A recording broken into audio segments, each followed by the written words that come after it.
فرعون کو کسی کاہن نے بتا دیا تھا کہ بنی اسرائیل میں ایک بچہ پیدا ہونے والا ہے جو تمہارا تخت الٹ دے گا. چنانچہ اس نے پابندی لگا دی اور یہ کہا کہ جو بھی لڑکا پیدا ہو اس کو قتل کر دیا جائے. ہاں عورتوں کو زندہ رکھتے تھے کیونکہ ان سے خطرہ نہیں تھا. بہرحال اللہ جل شانہ نے ان مظالم سے پھر جو ہے بنی اسرائیل کو نجات دی.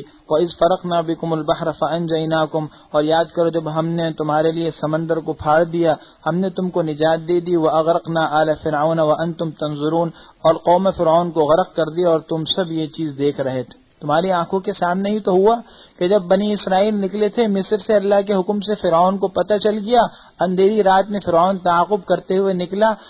آخر کار یہ صورتحال پیش آئی کہ آگے دریائے نیل تھا، سمندر، اور پیچھے فرعون کا لشکر. کہنے لگے انا لمدرکون، اب تو ہم پکڑے گئے. موسیٰ علیہ السلام فرمانے لگے کلا ان معی ربی سیہدین، میرے رب میرے ساتھ ہیں، ہم کیسے پکڑے جا سکتے ہیں. اللہ نے یہ حکم دے دیا. حضرت موسیٰ نے عصا کو لکڑی کو سمندر پر مارا تو خشکی کا راستہ بن گیا. یہ لوگ وہاں سے گزر گئے.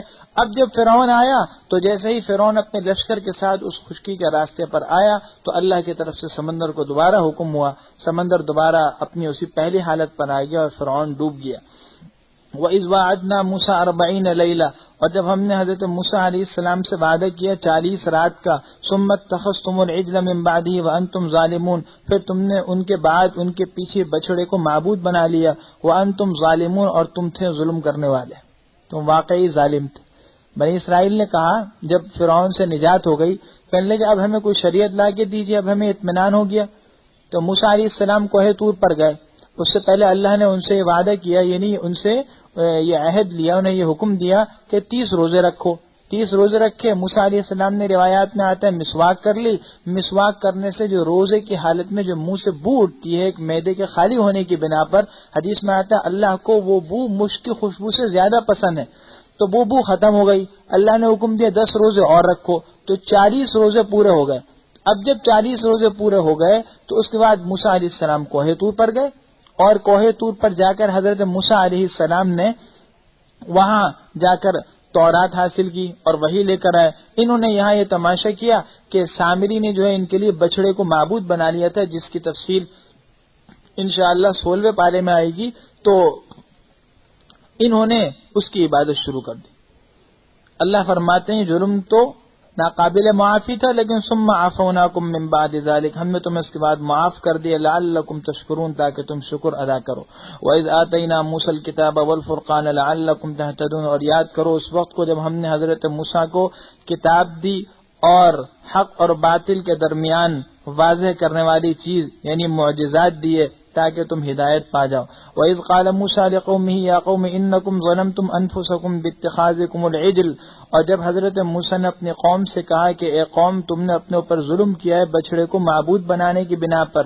فَتُوبُوا إِلَىٰ بَارِئِكُمْ فَاقْتُلُوا أَنفُسَكُمْ، تم اپنے پروردگار یعنی خالق کے سامنے توبہ کرو اور اپنے لوگوں کو قتل کر ڈالو، یعنی جو مجرم ہیں ان کو قتل کر ڈالو. ذالکم خیر لکم عند بارئکم، یہ تمہارے حق میں بہتر ہے تمہارے مخلوق کے ہاں، تمہارے خالق کے ہاں، تمہارے پروردگار کے ہاں. فتاب علیکم، اس نے تمہاری توبہ قبول کر لی. انہ هو التواب الرحیم، بے شک وہ زبردست توبہ قبول کرنے والا مہربان ہے. یہ اللہ کے اس امت پر ایک خاص انعام ہے.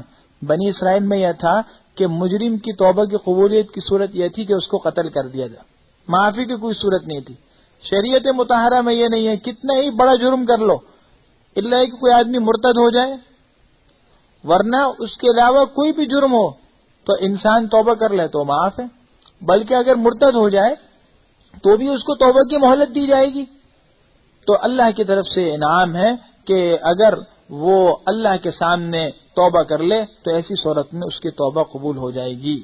وَإِذْ قُلْتُمْ يَا مُوسَىٰ لَن نُؤْمِنَ لَكَ حَتَّىٰ نَرَى اللَّهَ جَهْرًا، اور جب تم نے حضرت موسیٰ سے کہا کہ ہم آپ پر ایمان نہیں لائیں گے جب تک کہ اللہ کو ہم کھلی آنکھوں دیکھ لیں. فَأَخَذَتْكُمُ الصَّاعِقَةُ وَأَنْتُمْ تَنظُرُونَ، تو تم کو بجلی نے آ گھیرا اور تم دیکھ رہے تھے. ثُمَّ بَعَثْنَاكُم مِّن بَعْدِ مَوْتِكُمْ، پھر ہم نے تم کو موت کے بعد دوبارہ زندگی دی. لَعَلَّكُمْ تَشْكُرُونَ، تاکہ تم شکر ادا کرو. یہ ایک اور واقعہ ہوا، یہ بھی ان کی نافرمانی کا حال ہے.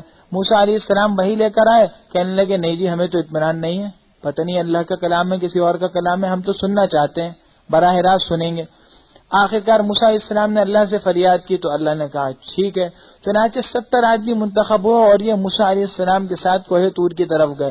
اب جب وہاں گئے تو اللہ کی وحی نازل ہوئی، انہوں نے اس آواز کو سن لیا، اب بھی تسلی نہیں ہوئی، کہنے لگے ہم تو اللہ کو دیکھنا چاہتے ہیں۔ ظاہر ایک بڑا گستاخانہ اور بڑی جرت والا سوال تھا، اللہ کو یہ بات پسند نہیں آئی۔ ایک عذاب آیا بجلی کا، سب کے سب ختم ہو گئے۔ موسیٰ علیہ السلام نے فریاد کی کہ یا اللہ یہ تو مجھ پر ہی الزام لگائیں گے، تو اللہ کا فضل یہ ہوا کہ ان کو دوبارہ زندہ کر دیا گیا۔ یہ اللہ کی قدرت کی نشانی تھی۔ وَظَلَّلْنَا عَلَيْكُمُ الْغَمَامَ وَأَنزَلْنَا عَلَيْكُمُ الْمَنَّ وَالسَّلْوَىٰ، اور ہم نے تم پر بادلوں کا سایہ کر دیا اور تم پر من اور سلوہ انہیں بٹیر اتار دیے۔ کلوا من طیبات ما رزقناکم، کھاؤ پاکیزہ چیزیں جو ہم نے تم کو دی۔ وما ظلمونا ولکن کانوا انفسهم یظلمون، اللہ فرماتے ہیں انہوں نے ہمارے ساتھ کوئی ظلم نہیں کیا، ہم پر کوئی ظلم نہیں کر سکے، بلکہ انہوں نے در حقیقت اپنی جانوں ہی کے ساتھ ظلم کیا۔ یہ وادی تیہ کا واقعہ ہے۔ بنی اسرائیل کو حکم ہوا تھا کہ تم ایک علاقے کا، ایک شہر کا جو ہے وہ محاصرہ کر کے اس کو فتح کرو۔ کہنے لگے نہیں جی وہاں تو بڑے ظالم لوگ ہیں، ہم اس کو فتح نہیں کر سکتے، ہم تو نہیں لڑیں گے۔ اب جب جہاد سے جانے کا انکار کیا تو اللہ کی طرف سے عذاب مسلط ہو کہ وہ ایک وادی میں محصور ہو گئے۔ اس وادی کو وادی تیہ کہتے ہیں، دو پہاڑوں کے درمیان کھلی جگہ ہوا کرتی ہے، اور چونکہ اس میں پریشان حیران رہے تھے، تیہ کے معنی تاہیتی ہوئی، یعنی حیران و پریشان ہونا، تو اس لیے یہ وادی تیہ ہے۔ 40 سال تک اس رقبے میں رہے جو مصر اور شام کے درمیان صرف 10 میل کے احاطے پر تھا، اور روایت میں آتا ہے کہ صبح چلنا شروع کرتے اپنے شہر مصر کی طرف یا شام کی طرف، اور لیکن جب اگلے دن دیکھتے تو اسی جگہ کھڑے ہوتے جہاں سے نکلے تھے۔ لیکن اس میں بھی اللہ کے انعامات کا سلسلہ رہا کہ بٹیر آرام سے آ کر بیٹھ جایا کرتے تھے، اس کو پکڑ کر کھا لیا کرتے تھے، اور من نازل کیا، من کا مطلب ہے کہ سفید پاؤڈر نما ایک چیز تھی جو درختوں پر لگ جایا کرتی تھی، یہ اس کو کھا لیا کرتے تھے، ان کے لیے سویٹ کا بھی اہتمام ہو گیا۔ تو یہ اللہ کی طرف سے طرح طرح کے انعامات، لیکن در حقیقت ان لوگوں نے اس پر عمل نہیں کیا۔ اور بھی طرح کے انعامات ہوئے، مثال کے طور پر یہ کہ ان کے کپڑے کہتے ہیں روایت میں آتا پھٹتے ہی نہیں تھے، جسم کے اعتبار سے کپڑے بڑے ہوتے جاتے تھے، اور اسی طرح اللہ نے ان کو دیگر نعمتیں عطا کر دی، بادلوں کا سایہ کر دیا، مگر اس کے باوجود شکر گزاری نہیں کی۔ وَإِذْ قُلْنَا ادْخُلُوا هَٰذِهِ الْقَرْيَةَ، اور یاد کرو اس وقت کو جب کہ ہم نے کہا کہ اس بستی میں داخل ہو، فَكُلُوا مِنْهَا حَيْثُ شِئْتُمْ رَغَدًا، اس میں سے کھاؤ جہاں سے چاہو بے روک ٹوک، وَادْخُلُوا الْبَابَ سُجَّدًا، اور دروازے میں داخل ہو سجدہ کرتے ہوئے، وَقُولُوا حِطَّةٌ، اور یہ کہتے جاؤ حِطَّہ، یعنی ہم معافی چاہتے ہیں، نغفر لکم خطایاکم، ہم تمہاری خطاؤں کو معاف کر دیں گے، وسنزید المحسنین، اور نیکوکاروں کو تو ہم اور زیادہ اجر و ثواب دیں گے۔ فبدل الذین ظلموا قولا غیر الذی قیل لهم، ظالموں نے جو بات ان کو کہی گئی تھی اس کو دوسری بات سے بدل دیا۔ فانزلنا علی الذین ظلموا رجزا من السماء بما كانوا یفسقون، ہم نے ان ظالموں پر آسمان سے عذاب نازل کیا ان نافرمانیوں کی وجہ سے جو وہ کرتے تھے۔ مفسرین نے اس بارے میں مختلف باتیں کہی ہیں، جن میں سے ایک تحقیقی بات یہ بھی ہے کہ جب ان کو یہ حکم ہوا تھا وادی تیہ کے بعد کہ تم جو ہے اس بستی کا اور اس شہر کا جا کر محاصرہ کرو اور جہاد کرو، تو پھر یہ جانے پر بعد میں تیار ہو گئے، اور جب وہ بستی فتح ہو گئی تو پھر اب یہ حکم ہوا کہ عاجزانہ انداز میں داخل ہو، اس طرح داخل ہو کہ تمہاری زبان سے بھی اور تمہاری حالت سے بھی عجز ظاہر ہو، زبان سے کہتے جاؤ حطہ، ہم معافی چاہتے ہیں، اور سجدے کی حالت میں جاؤ تاکہ فتح کا غرور اور گھمنڈ تمہارے اوپر نہ آئے۔ لیکن ان کی سرکشی کا یہ حال تھا کہ بجائے حطہ کے کہنے لگے حنطہ، حنطتن، اور ایک روایت میں آتا ہے حبتن فی شعر، ہم تو گیہوں چاہتے ہیں، غلہ چاہتے ہیں، اور بجائے سجدے کی حالت میں جانے کے سورین کے بل گھسٹتے ہوئے گئے متکبرانہ انداز میں۔ اس پر اللہ کی طرف سے یہ عذاب آیا۔ وَإِذِ اسْتَسْقَىٰ مُوسَىٰ لِقَوْمِهِ فَقُلْنَا اضْرِب بِّعَصَاكَ الْحَجَرَ، اور جب حضرت موسیٰ نے اپنی قوم کے لیے پانی مانگا تو ہم نے کہا کہ اس لاٹھی سے پتھر کو مارو، اس لاٹھی کو پتھر کے اوپر زور سے مارو۔ فَانْفَجَرَتْ مِنْهُ اثْنَتَا عَشْرَةَ عَيْنًا، اس سے 12 چشمے پھوٹ پڑے۔ قَدْ عَلِمَ كُلُّ أُنَاسٍ مَّشْرَبَهُمْ، تمام لوگوں نے مشربہم اپنے پینے کی جگہ معلوم کر لی۔ کلوا واشربوا من رزق اللہ ولا تعثوا فی الارض مفسدین، اللہ کے دیے ہوئے رزق میں سے کھاؤ اور پیو اور زمین میں فتنہ اور فساد برپا کرتے مت پھرو۔ یہ بھی وادی تیہ کا واقعہ ہے، پانی کی ضرورت پڑی، پانی کا موسیٰ علیہ السلام کو اللہ نے عصا دیا تھا، یہ معجزہ تھا جس کے اندر عجیب و غریب قوتیں اللہ کی طرف سے رکھی گئی تھی، جب چاہتے مارتے تو دریا جو ہے وہ خشکی بن جاتا، جیسا کہ فرعون کے واقعے میں ہوا۔ اور یہاں اس کے برعکس ہوا کہ پتھر پر مارا تو پتھر سے چشمے پھوٹ پڑے. 12 چشمے اس لیے کہ 12 قومیں تھیں، 12 قبیلے تھے ان کے اندر، لہذا 12 چشمے، ہر ایک قبیلے کا الگ الگ چشمہ، تاکہ آپس میں کوئی اختلاف و انتشار نہ ہو.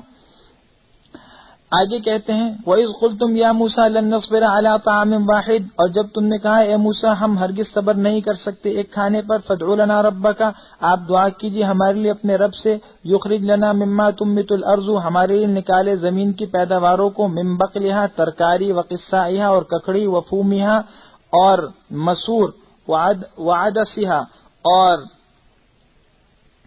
وفومها اور گیہوں، وعدسها اور مسور، وبصلها اور پیاز. یہ بھی ان کی ناشکری. مرغن عمدہ غذائیں کھانے کو مل رہی ہیں، کہنے لگے نہیں جی اب تو ہم جو ہے نا یہ عام سبزیاں کھانا چاہتے ہیں. قال اتستبدلون الذي هو ادنى بالذي هو خير، حضرت موسیٰ نے فرمایا کیا تم بڑھیا چیز کے بدلے میں گھٹیا چیز لے رہے ہو، وہ لینا چاہتے ہو؟ ٹھیک ہے، اہبطوا مصر، شہر میں اتر جاؤ، فإن لكم ما سألتم، تمہیں مل جائے گا جو تم نے مانگا. اسی وادی تی کے اندر شہر تھا، یہ اسی وقت کا واقعہ ہے، تو کہا اچھا ٹھیک ہے وہاں چلے جاؤ، وہ مل جائے گا.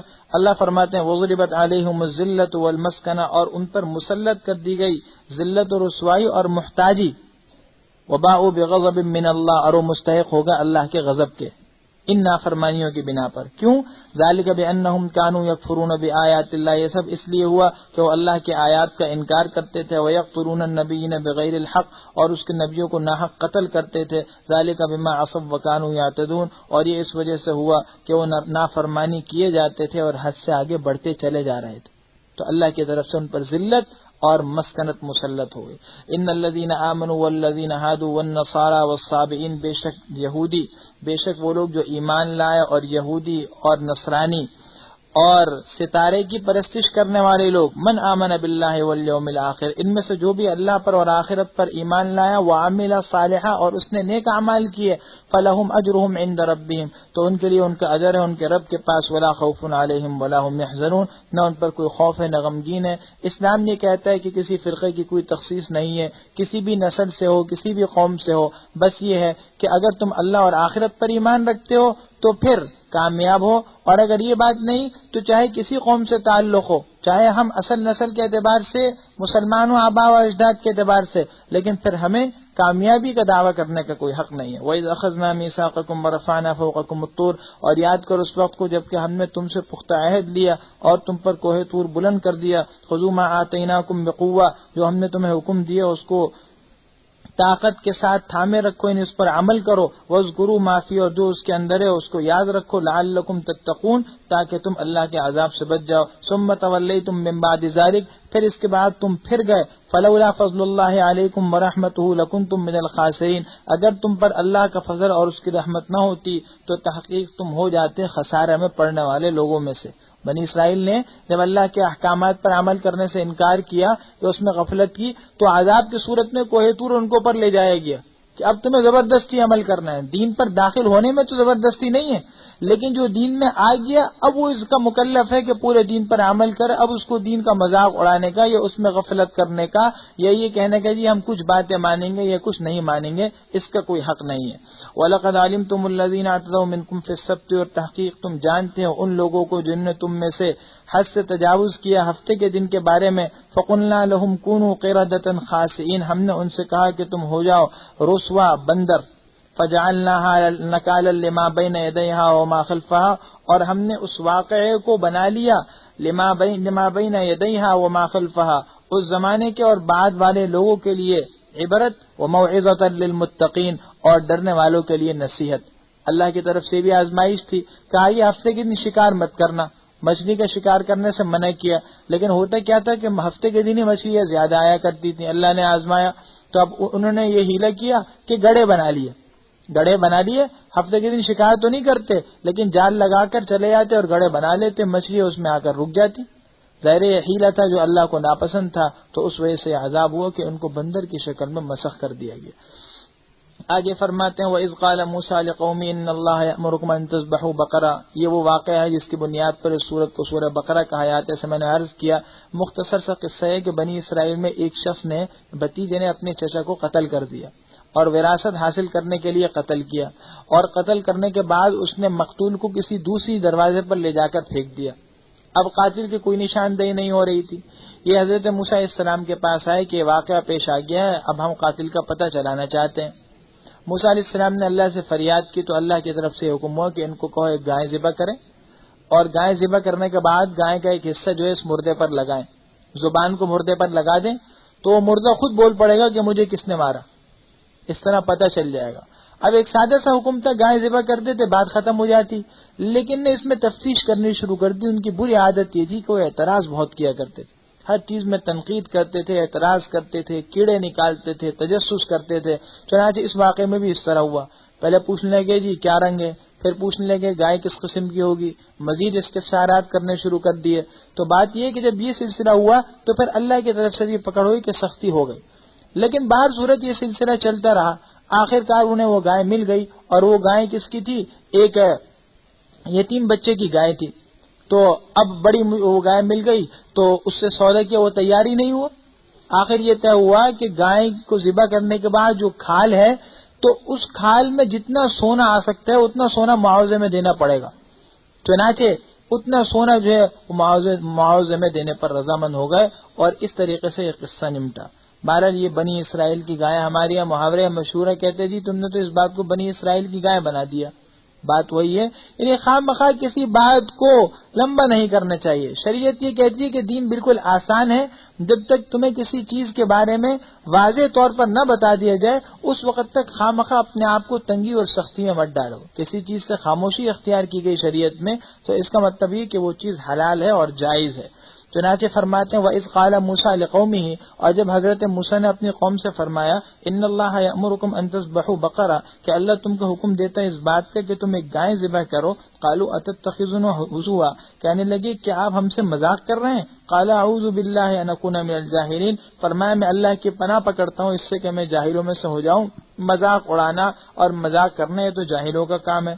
قَالُوا ادْعُ لَنَا رَبَّكَ يُبَيِّن لَنَا مَا هِيَ، کہنے لگے اچھا ادعو لنا ربک یبین لنا ما ہی، اپنے رب کو پکار کر کہیے، اپنے رب سے دعا کیجیے اور یہ درخواست کیجیے یبین لنا ما ہی، ہمیں بتا دی کہ وہ گائے کون سی ہے۔ قال انہ یقول، فرمایا اللہ کہتے ہیں انہا بقرۃ، کہ وہ ایسی گائے ہیں لا فارض ولا بکر، نہ تو وہ بوڑھی ہے اور نہ جوان، اوان بین ذالک، اس کے درمیان ہے۔ فَفْعَلُوا مَا تُؤْمَرُونَ، بس اب تم کر گزرو اس چیز کو جس کا تمہیں حکم دیا گیا۔ قَالُوا ادْعُ لَنَا رَبَّكَ يُبَيِّن لَنَا مَا لَوْنُهَا، کہنے لگے رب سے دعا کیجئے یہ بتا دے کہ اس کا رنگ کیا ہے۔ قَالَ إِنَّهُ يَقُولُ إِنَّهَا بَقَرَةٌ صَفْرَاء، فرمایا اللہ کہتے ہیں کہ وہ زرد رنگ کی گائے ہے، فَاقِعُ لَوْنُهَا، اس کا رنگ بہت ہی کھلا ہوا ہے، رنگ زرد ہے اس کا اور انتہائی گہرا ہے، تَسُرُّ النَّاظِرِينَ، دیکھنے والوں کو خوش کر دیتا ہے۔ قَالُوا ادْعُ لَنَا رَبَّكَ يُبَيِّن لَنَا مَا هِيَ، کہنے لگے اللہ سے دعا کیجئے، پھر درخواست کیجئے ہمیں بتا دے کہ وہ گائے کس طرح کی ہے۔ ان البقرۃ تشابہ علینا، اس کی وجہ یہ ہے کہ جو ہے گائیں جو ہیں وہ ایک دوسرے کے ہمیں مشابہ معلوم ہوتی ہیں۔ وَإِنَّا إِن شَاءَ اللَّهُ لَمُهْتَدُونَ، اور اب کی مرتبہ تو ہمیں بالکل ٹھیک بات معلوم ہو جائے گی۔ قال انه یقول، فرمائے دیکھو اللہ یہ کہتے ہیں انہا بقرۃ، کہ وہ ایک گائے ہے لا ذلول تثیر الارض، نہ تو اس کو کام میں جوتا گیا کہ وہ زمین کو جوتتی ہو، کام میں اس کو لگایا نہیں گیا زمین جوتنے کے کام میں، ولا تسقی الحرث، اور نہ وہ کھیتی کو پانی دینے والی ہے، مسلمۃ لا شیۃ فیہا، وہ پاک ہے اور ہر عیب سے محفوظ ہے اور اس میں کوئی داغ و دھبا نہیں۔ قالوا الآن جئت بالحق، کہنے لگے اب آپ نے درست باتیں کہیں۔ فذبحوها وما كادوا يفعلون، اللہ فرماتے ہیں اس کو ذبح تو کر دیا لیکن وہ ذبح کرنے والے تھے نہیں، بڑی مشکل سے ذبح کرنے پر تیار ہوا۔ وَإِذْ قَتَلْتُمْ نَفْسًا فَادَّارَأْتُمْ فِيهَا، یہ اس واقعے کا اصل پس منظر ہے جو اللہ بیان فرما رہے ہیں بعد میں، جب تم نے ایک نفس کو، ایک انسان کو قتل کیا اور اس کے بارے میں تم آپس میں جھگڑنے لگے، وَاللَّهُ مُخْرِجٌ مَا كُنتُمْ تَكْتُمُونَ، اور اللہ اس چیز کو ظاہر کرنے والے تھے جس کو تم چھپا رہے تھے۔ فَقُلْنَا اضْرِبُوهُ بِبَعْضِهَا، ہم نے کہا کہ اس کو مارو اس کے بعض حصے پر، یعنی مطلب یہ ہے کہ اللہ کی طرف سے حکم ہوا کہ گایوں کو ذبح کر کے اس کا بعض حصہ انسان پر مار دیا جائے۔ چنانچہ جب گائے کی زبان جو ہے وہ میت پر ماری گئی تو وہ زندہ ہو گیا اور اس نے اقرار کیا اور یہ بتا دیا کہ فلاں شخص نے مجھے قتل کر دیا، خبر دے دی۔ اللہ فرماتے ہیں کذالک یحیی اللہ الموتى، اسی طرح اللہ زندہ کریں گے مردوں کو یعنی آخرت میں، ویریکم آیاتہ لعلکم تعقلون، اللہ تمہیں اپنی نشانیاں دکھاتے ہیں تاکہ تم سمجھ جاؤ۔ اس واقعے میں بڑی عبرتیں ہیں، ایک تو یہ کہ اللہ زندہ کرنے پر قادر ہے، اسی طرح اللہ جل شانہ کی جو ہے یہ بھی معلوم ہو گیا کہ اللہ کی طرف سے جب تک جو ہے کوئی مشکل طور پر جو ہے کوئی حکم نہ آئے تو اس کو آسانی سمجھ لینا چاہیے اور اس پر عمل کر لینا چاہیے۔ ثم قست قلوبکم من بعد ذلک، پھر تمہارے دل اس کے بعد سخت ہو گئے، فہی کالحجارۃ واشد قسوۃ، تو وہ پتھر کی طرح بلکہ اس سے بھی زیادہ سخت ہو گئے۔ وان من الحجارہ لما يتفجر منه الانہار، بعض پتھر ایسے ہیں جس سے نہریں پھوٹ پڑتی ہیں، وان منها لما يشقق، اور بعض ایسے ہیں کہ وہ پھٹ جاتے ہیں، فیخرج منه الماء، ان سے کم پانی نکلنے لگتا ہے، وان منها لما يهبط من خشیۃ اللہ، بعض ایسے ہیں جو اللہ کے ڈر سے گر پڑتے ہیں، پتھر بھی ایسے ہیں جو اللہ کے خوف سے گر پڑتے ہیں، لیکن انسان کا دل پتھر سے زیادہ سخت ہے۔ وما اللہ بغافل عما تعملون، اللہ تمہارے کرتوتوں سے غافل نہیں۔ افتطمعون ان یؤمنونکم، اے مسلمانوں کیا تم یہ امید رکھتے ہو کہ وہ تمہاری باتوں پر ایمان لے آئیں گے، تمہارے دین پر ایمان لے آئیں گے؟ وقد کان فریق منہم یسمعون کلام اللہ، حالانکہ ان میں سے ایک جماعت ایسی ہے جو اللہ کے کلام کو سن کر ثم یحرفون، اس کی تحریف کرتے ہیں، من بعد ما عقلوہ، اس کو سمجھنے کے بعد، وہم یعلمون، اور انہیں یہ بات معلوم ہے۔ یہ بنی اسرائیل کے حال اللہ نے بیان کیا۔ اللہ مسلمانوں کو کہتے ہیں یہ تمہاری شریعت پر کیسا ایمان لے آئیں گے؟ ان نے تو کلام اللہ یعنی اپنی اس کتاب کو جو موسیٰ علیہ السلام پر تورات کی شکل میں نازل ہوئی اس کو نہیں بخشا، اس میں تحریف کر دی، حالانکہ انہیں معلوم تھا، تو یہ قرآن کو کیسے مان لیں گے؟ اور ان کا حال کیا ہے؟ وَإِذَا لَقُوا الَّذِينَ آمَنُوا قَالُوا آمَنَّا، جب وہ ایمان والوں سے ملتے ہیں کہتے ہیں ہم تو ایمان لے آئے۔ وَإِذَا خَلَا بَعْضُهُمْ إِلَىٰ بَعْضٍ، اور جب ایک دوسرے کے پاس تنہائی میں جاتے ہیں، قَالُوا أَتُحَدِّثُونَهُم بِمَا فَتَحَ اللَّهُ عَلَيْكُمْ، تو ایک دوسرے کو کہتے ہیں کہ کیا تم ان مسلمانوں کو وہ باتیں بتاتے ہو جو اللہ نے تم پر کھولی ہوئی ہیں، لِيُحَاجُّوكُم بِهِ عِندَ رَبِّكُمْ، تاکہ اس کے ذریعے سے تمہارے پروردگار کے سامنے جھگڑا کریں، تم کو الزام دے۔ افلا تعقلون، کیا سمجھ نہیں ہے؟ یعنی اگر بنی اسرائیل میں سے کچھ مسلمانوں کو تورات کی کوئی صحیح بات بتاتا ہے تو دوسرے تنہائی میں جا کر انہیں خبردار کرتے ہیں کہ ایسی کیوں بات بتاتے ہو، یہ تو ہمارے لیے آخرت میں اور زیادہ حجت قائم ہو جائے گی، تو لہٰذا ان کو مسلمانوں کو ایسی بات مت بتاؤ۔ اولا یعلمون ان اللہ یعلم ما یسرون وما یعلنون، کیا انہیں یہ بات معلوم نہیں کہ اللہ ان کی ان باتوں کو بھی جانتے ہیں جو وہ چھپاتے ہیں اور اس کو بھی جو وہ ظاہر کرتے ہیں۔ ومنہم امیون، اور ان میں سے بعض لوگ ایسے ہیں جو امی ہیں، ان پڑھ ہیں، لا یعلمون الکتاب، انہیں کتاب کا یعنی تورات کا کوئی علم نہیں، الا امانیہ، سوائے منمانی خواہشات کے، وانہم الا یظنون، اور سوائے اپنے خیالات دوڑانے کے وہ کچھ نہیں کرتے۔ فویل للذین یکتبون الکتاب بایدیہم، ہلاکت ہے ان لوگوں کے لیے جو اپنے ہاتھ سے کتاب یعنی تورات کو اپنی طرف سے لکھ دیتے ہیں، ثم یقولون ھذا من عند اللہ، اور پھر کہتے ہیں کہ یہ تو اللہ کی طرف سے ہے۔ یہ سب کیوں کرتے ہیں؟ لیشتروا بہ ثمنا قلیلا، تاکہ اس کے بس تھوڑا سا معاوضہ لے لیں۔ فویل لہم مما کتبت ایدیہم، ان کے لیے ہلاکت ہے اس وجہ سے جو انہوں نے لکھا، ویل لہم مما یکسبون، اور ان کے لیے ہلاکت ہے ان برے کاموں کی وجہ سے جو وہ کرتے ہیں۔ یہ اہل کتاب کا خاص جرم تھا کہ وہ تورات میں تحریف کیا کرتے تھے، لفظی تحریف بھی کرتے تھے، معنی بھی اس کے معنی غلط بیان کر دیے۔ مسلمانوں کو سبق ہے کہ وہ قرآن میں کلام اللہ میں اس قسم کی تحریف سے، اس کے غلط معنی بیان کرنے سے اور قرآن کریم کو اپنی منمانی خواہشات کے سانچے میں ڈھالنے سے بچتے رہیں۔ وقالوا لن تمسنا النار الا ایاما معدودہ، یہ کہتے ہیں کہ ہمیں آگ نہیں چھوئے گی مگر چند گنے چنے دن۔ قل اتخذتم عند اللہ عہدا، آپ فرما دیے کیا تم نے اللہ سے کوئی عہد کیا ہے؟ فلن یخلف اللہ عہدا، کہ اللہ اپنے کیے عہد کی خلاف ورزی نہیں کریں گے۔ ام تقولون علی اللہ ما لا تعلمون، یا تم اللہ پر وہ باتیں گھڑ رہے ہو جو تم خود بھی نہیں جانتے۔ ان کا دعویٰ کیا تھا کہ ہم دوزخ میں جائیں گے چند دن کے لیے۔ اللہ فرماتے ہیں تم سے کس نے عہد لے لیا؟ جب تمہارا دین قابل عمل نہیں منسوخ ہے تو پھر تو تم دوزخ میں ہمیشہ رہے ہو۔ اگر کوئی عہد ہے تو وہ لا کر دکھا دو۔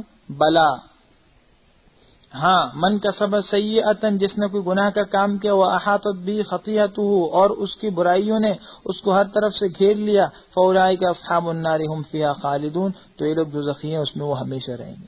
گناہوں نے ہر طرف سے گھیر لیا، یعنی گناہ کا جو اعلیٰ درجہ ہے کفر و شرک وہ بھی اختیار کر لیا. اب چاروں طرف گناہ ہی گناہ ہے، یہ گناہ اس کو دوزخ میں لے جائیں گے. والذین آمنوا وعملوا الصالحات اولئک اصحاب الجنہ، جو لوگ ایمان لے اور انہوں نے نیک کام کیے یہ لوگ جنتی ہیں، وہ اس میں ہمیشہ رہیں گے. ہم فیہا خالدون. وَإِذْ أَخَذْنَا مِيثَاقَ بَنِي اسرائیل، اور جب ہم نے بنی اسرائیل سے پختہ عہد لیا، لا تعبدون الا اللہ، کہ تم اللہ ہی کی عبادت کرو گے، وبالوالدین احسانا، اور والدین کے ساتھ حسن سلوک کا عہد لیا، وذی القربى اور رشتہ داروں کے ساتھ، والیتامی اور یتیموں کے ساتھ، والمساکین اور مساکین کے ساتھ، کہ ان سب کے ساتھ تعلقات نبھاؤ گے، ان کا خیال کرو گے. وقولوا للناس حسنا، اور لوگوں سے اچھی باتیں کرتے رہنا. واقیموا الصلاۃ وآتوا الزکاۃ، اور دیکھو نماز کی پابندی کرنا اور زکوٰۃ ادا کرنا. ثم تولیتم الا قلیلا منکم، مگر تم پھر گئے سوائے تم میں سے چند لوگوں کے. وانتم معرضون، اور تم تو اعراض کرنے والے ہی ہو. اللہ نے ان سب چیزوں کا عہد لیا تھا لیکن اس پر یہ عمل پیرا نہیں ہوا.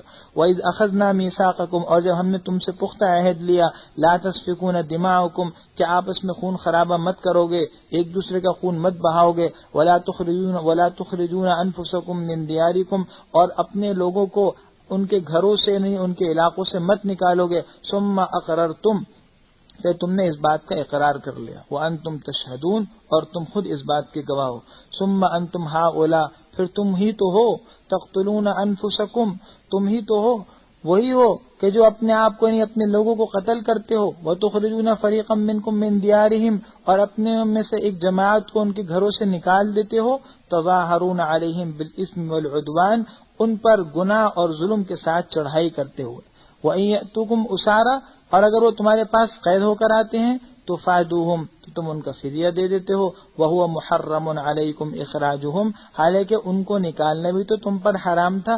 أَفَتُؤْمِنُونَ بِبَعْضِ الْكِتَابِ وَتَكْفُرُونَ بِبَعْضٍ، کیا تم کتاب کے بعض حصے پر یعنی تورات کے بعض تعلیمات پر تو ایمان رکھتے ہو اور بعض کا انکار کر دیتے ہو. فَمَا جَزَاءُ مَن يَفْعَلُ ذَلِكَ مِنكُمْ، تم میں سے جو یہ کرے گا اس کی کوئی سزا نہیں. إِلَّا خِزْيٌ فِي الْحَيَاةِ الدُّنْيَا، مگر دنیا میں رسوائی. وَيَوْمَ الْقِيَامَةِ يُرَدُّونَ إِلَىٰ أَشَدِّ الْعَذَابِ، اور قیامت کے دن یہ لوگ سخت عذاب کی طرف لوٹائے جائیں گے. وَمَا اللَّهُ بِغَافِلٍ عَمَّا تَعْمَلُونَ، اللہ تمہارے کرتوتوں سے بے خبر نہیں.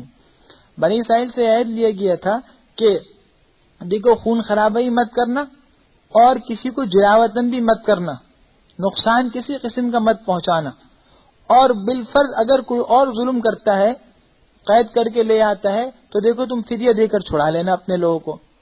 انہوں نے کیا کیا؟ کچھ حصے پر تو عمل کیا اور اکثر پر عمل نہیں کیا، خون خرابہ بھی کیا، اپنے لوگوں کو بھگا بھی دیا. اب اس کے بعد کرتے کیا تھے؟ جب دوسرے لوگ اس خون خرابے کے نتیجے میں قید ہو کر آتے تو فوراً فدیہ دینا شروع کر دیتے. گویا وہ موقع ہی کیوں آنے دیا کہ جس کی بنیاد پر فدیہ دینے پڑے.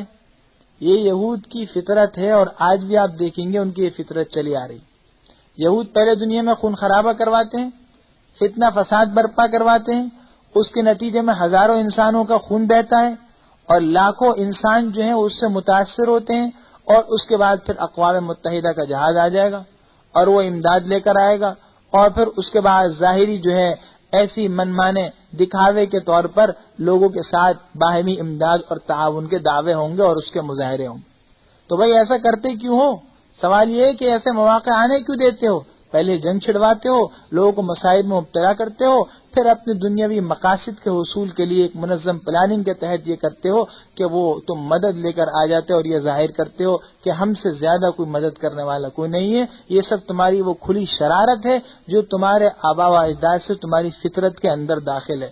اولئک الذین اشتروا الحیات الدنیا بالآخرہ، یہ وہ لوگ ہیں جنہوں نے دنیا کی زندگی کو آخرت کے بدلے میں لے لیا. فلا یخفف عنہم العذاب، نہ تو ان سے عذاب ہلکا کیا جائے گا، ولا هم ینصرون، نہ ان کی مدد ہوگی. ولقد آتینا موسی الکتاب، اور تحقیق ہم نے حضرت موسی کو کتاب یعنی تورات عطا کی. وقفینا من بعدہ بالرسل، اور ہم نے ان کے بعد پے در پہ رسول بھیجے. افکلما جاءکم رسول بما لا تهوى انفسکم. اچھا آگے فرماتے ہیں وآتینا عیسی ابن مریم البینات، ہم نے حضرت عیسیٰ کو واضح نشانی یعنی معجزات دیے. وأیدناہ بروح القدس، اور روح القدس یعنی حضرت جبرائیل سے ان کی مدد کی. افکلما جاءکم رسول بما لا تهوى انفسکم، کیا ایسا نہیں کہ جب بھی تمہارے پاس رسول آئے وہ باتیں لے کر جن کو تمہارا جی نہیں چاہتا تھا، استکبرتم، تم نے تکبر کرنا شروع کر دیا، ففریقا کذبتم وفریقا تقتلون، ایک جماعت کو، یعنی انبیاء کی ایک جماعت کو تم نے جھٹلایا اور ایک جماعت کو قتل کیا۔ یہود کے یہ جرائم ہے کہ انہوں نے بعض انبیاء کو تو جھٹلایا، ان کا مذاق اڑایا، اور بعضوں کو معاذ اللہ قتل تک کر دیا۔ یہ ان کے جرائم کی انتہا ہے۔ وقالوا قلوبنا غلف، ڈٹائی میں کہتے ہیں یہ لوگ قلوبنا غلف، کہ ہمارے دلوں پر تو پردے ہیں، یہ ہمارے دل پردوں کے اندر ہیں۔ بل لعنهم اللہ بکفرہم فقلیلا ما یؤمنون، اللہ فرماتے بلکہ اللہ نے ان پر لعنت کر دی ان کے کفر کی وجہ سے، بس یہ بہت ہی کم چیزوں پر ایمان رکھتے ہیں، بہت ہی تھوڑا ایمان رکھتے ہیں۔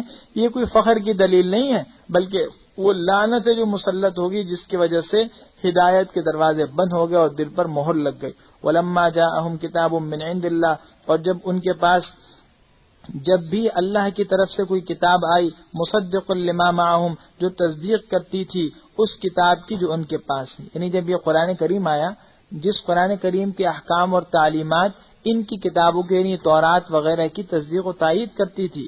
وَكَانُوا مِن قَبْلُ يَسْتَفْتِحُونَ عَلَى الَّذِينَ كَفَرُوا، اس سے پہلے یہ کافروں پر فتح بھی طلب کرتے تھے۔ فَلَمَّا جَاءَهُم مَّا عَرَفُوا، جب ان کے پاس وہ چیز آئی جس کو وہ پہلے سے پہچانتے تھے، کفروا بھی، انہوں نے اس کا انکار کر دیا۔ فَلَعْنَةُ اللَّهِ عَلَى الْكَافِرِينَ، پس اللہ کی لعنت ہے کافروں پر۔ عجیب و غریب معاملہ ہے، قرآن کریم کے آنے سے پہلے یہ تو کیا کرتے تھے، اللہ جل شانہ سے دعا کرتے تھے کہ وہ نبی آ جائیں اور وہ کتاب آ جائے، اور جنگ میں ان نبی اور اس کتاب کا واسطہ دے کر اللہ سے فتح مانگتے تھے دوسرے کے خلاف۔ اللہ کہتے ہیں جب ایمان لانے کا موقع آیا، اب صرف بغض و عناد میں اللہ کی کتاب کو اور اللہ کے نبی کا انکار کر دیا۔ بئس ما اشتروا بہ انفسہم، بہت بری ہے وہ چیز جس کے عوض انہوں نے اپنی جانوں کو بیچ ڈالا۔ ان یکفروا بما انزل اللہ، وہ یہ چیز ہے کہ انہوں نے اللہ کی نازل کردہ کتاب کا انکار کیا۔ بغیا ان ينزل اللہ من فضلہ علی من یشاء من عبادہ، صرف اس جلن کی وجہ سے کہ خدا اپنے فضل کو اپنے بندوں میں سے جس پر چاہے اتارتا ہے۔ یہ تو اللہ کا فضل ہے، اللہ جس کو چاہے کتاب دے دے، لیکن انہیں اس سے حسد اور جلن آیا، ورنہ اور کوئی وجہ نہیں ہے۔ اس کے حقانیت میں، اس کتاب کی حقانیت میں کوئی شبہ نہیں ہے۔ فباؤوا بغضب علی غضب، یہ لوگ غضب در غضب کے مستحق ہوئے۔ وللکافرین عذاب مہین، اور کافروں کے لیے تو رسوا کرنے والا عذاب ہے۔ وَإِذَا قِيلَ لَهُمْ آمِنُوا بِمَا أَنزَلَ اللَّهُ، اور جب ان کو کہا جاتا ہے کہ تم اللہ کی نازل کردہ کتاب پر ایمان لے آؤ، قَالُوا نُؤْمِنُ بِمَا أُنزِلَ عَلَيْنَا، کہتے ہیں کہ ہم تو ایمان رکھتے ہیں اس کتاب پر جو ہم پر نازل ہوئی، ہمارا تو صرف اپنی کتاب پر ایمان ہے۔ وَيَكْفُرُونَ بِمَا وَرَاءَهَا، اللہ کہتے ہیں اس کے علاوہ دیگر تمام کتابوں کا انکار کر دیتے ہیں۔ وَهُوَ الْحَقُّ مُصَدِّقًا لِمَا مَعَهُمْ، حالانکہ یہ کتاب یعنی قرآن بھی حق ہے، سچی کتاب ہے، اللہ کی طرف سے نازل ہوئی، اور یہ تصدیق کرتی ہے اس کتاب کی جو ان کے پاس ہے۔ قُلْ فَلِمَ تَقْتُلُونَ أَنْبِيَاءَ اللَّهِ مِنْ قَبْلُ إِن كُنتُم مُؤْمِنِينَ، اللہ فرماتے ہیں آپ کہہ دیجئے کہ اگر تم واقعی مؤمن ہو تو تم پہلے اللہ کے انبیاء کو کیوں قتل کرتے تھے؟ اپنی کتاب پر ایمان لانے کا جذبہ ابھی اٹھا، جب اپنی کتاب پر ایمان لانے کے مواقع تھے اس وقت تو ایمان لائے نہیں، اپنے انبیاء پر ایمان نہیں لائے بلکہ ان کو قتل کیا۔ چنانچہ بعض روایت میں کہ بنی اسرائیل میں 12,000 کے قریب انبیاء ہیں، تو انہوں نے بہت سے انبیاء کو قتل کیا۔ اس وقت میں انبیاء کے ساتھ کیوں سلوک ایسا کیا؟ معلوم ہے اس وقت جو اپنی کتاب پر ایمان لانے کا دعویٰ ہے یہ صرف قرآن کریم سے حسد اور جلن ہے، اللہ کے نبی سے حسد اور جلن ہے، مسلمانوں سے حسد اور جلن ہے، اس کے علاوہ اور کوئی بات نہیں ہے۔ وَلَقَدْ جَاءَكُم مُوسَىٰ بِالْبَيِّنَاتِ، تحقیق حضرت موسیٰ آئے تمہارے پاس واضح نشانیاں لے کر، ثُمَّ اتَّخَذْتُمُ الْعِجْلَ مِن بَعْدِهِ، پھر تم نے اس کے بعد بچڑے کو معبود بنا لیا، وَأَنْتُمْ ظَالِمُونَ، اور تم اپنے ہی حق میں ظلم کر رہے تھے۔ وَإِذْ أَخَذْنَا مِيثَاقَكُمْ، اور جب ہم نے تم سے پختہ عہد لے لیا تورات پر عمل کرنے کا، وَرَفَعْنَا فَوْقَكُمُ الطُّورَ، اور تم پر کوہ طور کو بلند کر دیا تمہارے اوپر کہ عمل کرو ورنہ یہ پہاڑ گرا دیا جائے گا۔ خذوا ما آتیناکم بقوۃ واسمعوا، جو ہم نے تمہیں کتاب یعنی تورات دی اس کو مضبوطی سے تھام رکھو، یعنی اس پر عمل کرو۔ واسمعوا، اور غور سے اس کی تعلیمات کو، اس کی باتوں کو سنو۔ قالوا سمعنا وعصینا، کہنے لگے سن لیا لیکن ہم نے مانی نہیں، سن تو لیا لیکن ماننے سے انکار کر دیا۔ وَأُشْرِبُوا فِي قُلُوبِهِمُ الْعِجْلَ بِكُفْرِهِمْ، اور ان کے دلوں میں بچڑے کی محبت ڈال دی گئی، بِكُفْرِهِمْ،